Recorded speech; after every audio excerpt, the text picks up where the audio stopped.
तो जयपुर से इस वक्त की बड़ी खबर आप तक पहुंचा रहे हैं। प्रदेश में तबादलों पर लगा हुआ बैन हटा दिया गया है और भजनलाल सरकार ने तबादलों पर लगे हुए बैन को हटाया है। तो ये बड़ी खबर आप तक पहुंचा रहे हैं। तबादलों पर लगा बैन हटा दिया गया। अब 1 जनवरी से 10 जनवरी तक तबादले हो सकेंगे और प्रशासनिक सुधार विभाग की ओर से इसके आदेश जारी कर दिए गए हैं। ये बड़ी और अहम जानकारी है। आज तबादलों पर लगा हुआ बैन फिलहाल हटा दिया गया है। तो ये बड़ी खबर आप तक पहुंचा रहे हैं। जयपुर से इस वक्त की बड़ी जानकारी है। तबादलों पर लगा ये बैन हटा दिया गया है। तो प्रदेश में तबादलों पर बैन लगा हुआ था, लेकिन अब इसको हटाया गया है और भजनलाल सरकार ने तबादलों पर लगे हुए इस बैन को हटा दिया है।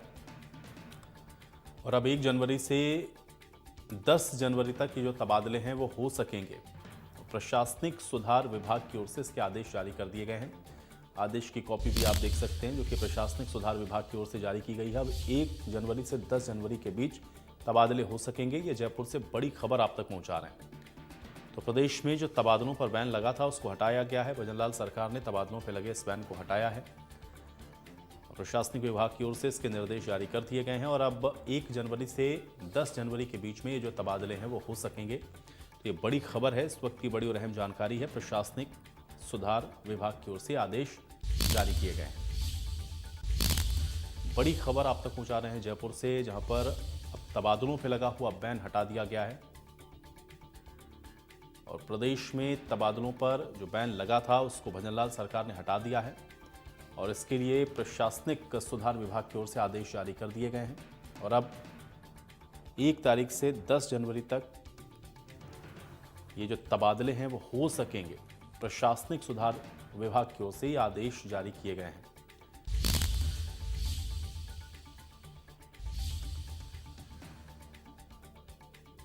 तो इसमें स्कूल शिक्षा विभाग, उच्च शिक्षा, कॉलेज शिक्षा विभाग और तकनीकी शिक्षा विभाग को छोड़ करके बाकी के जो अन्य डिपार्टमेंट हैं उसमें आपको बता दें कि ये तबादले होंगे।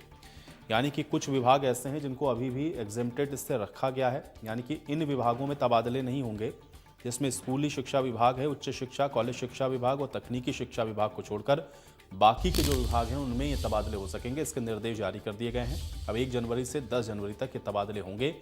तो तबादलों पे जो बैन लगा था उसको हटा दिया है। प्रदेश में तबादलों पे लगा हुआ बैन भजनलाल सरकार की ओर से हटाया गया है और अब 1 से 10 जनवरी तक हो सकेंगे तबादले, या हो सकेंगे। अरविंद पालावत हमारे साथ वरिष्ठ संवाददाता जुड़े हुए हैं, उनका रुख कर लेते हैं। अरविंद पालावत, कैसे इसको देखा जाए, क्योंकि जो पहले बैन लगा हुआ था उसको सरकार की ओर से हटा दिया गया, प्रशासनिक सुधार विभाग ने आदेश भी जारी कर दिए, कुछ विभाग ऐसे हैं जिनको एग्जेम्प्टेड रखा गया है, क्या जानकारी है?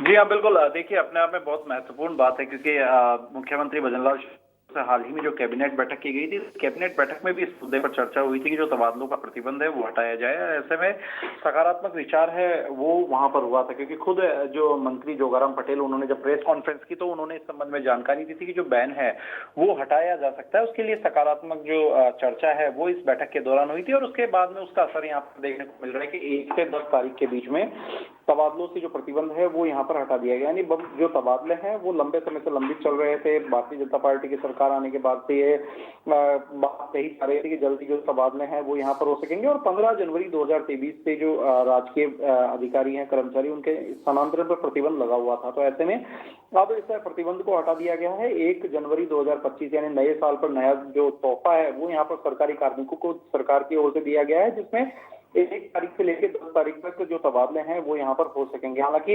इसमें शिक्षा विभाग के जो स्कूल शिक्षा विभाग है, उसके साथ ही उच्च शिक्षा, कॉलेज की शिक्षा, इनमें किसी तरह का तबादला है वो यहाँ पर नहीं होगा। क्योंकि और उसका देखिए अपने आप में बात इसलिए भी महत्वपूर्ण है क्योंकि मतदाता जो सूचियां हैं उनका विशेष संक्षिप्त पुनरीक्षण है वो यहाँ पर होना है और उसमें अधिकांश जो ड्यूटी है वो शिक्षकों की होती है। ऐसे में शिक्षकों को फिलहाल यहाँ पर किसी तरह की राहत है वो नहीं मिली, लेकिन लंबी जो मांग है वो यहाँ पर शिक्षकों की ओर से भी चले आ रहे हैं। तबादले जो है वो होने चाहिए। उसमें 3rd ग्रेड के जो शिक्षक है उनकी भारी डिमांड वहां पर थी, क्योंकि कई कई ऐसे टीचर्स हैं जो जी 20-20 साल से अपने घर से करीब 700-800 किलोमीटर तक की जो दूरी पर जो जिले हैं उसमें लगे हुए हैं। तो ऐसे में उनकी ओर से लगातार डिमांड की जा रही थी कि जो तबादले हैं वो खोले जाएं। अब तबादले खोले तो गए हैं, लेकिन उसमें शिक्षा विभाग जो है उसके फिलहाल तबादले नहीं खोले। और शिक्षा विभाग में तबादले हो सकता है कि कुछ दिन बाद में खुले, क्योंकि उसका एक कारण भी है कि शिक्षा विभाग में जब तबादले होते हैं तो बहुत बड़ी संख्या में, हजारों की तादाद में एक साथ तबादले जो है वो वहां पर होते हैं। मुझे याद है कि जब कांग्रेस की गवर्नमेंट में लास्ट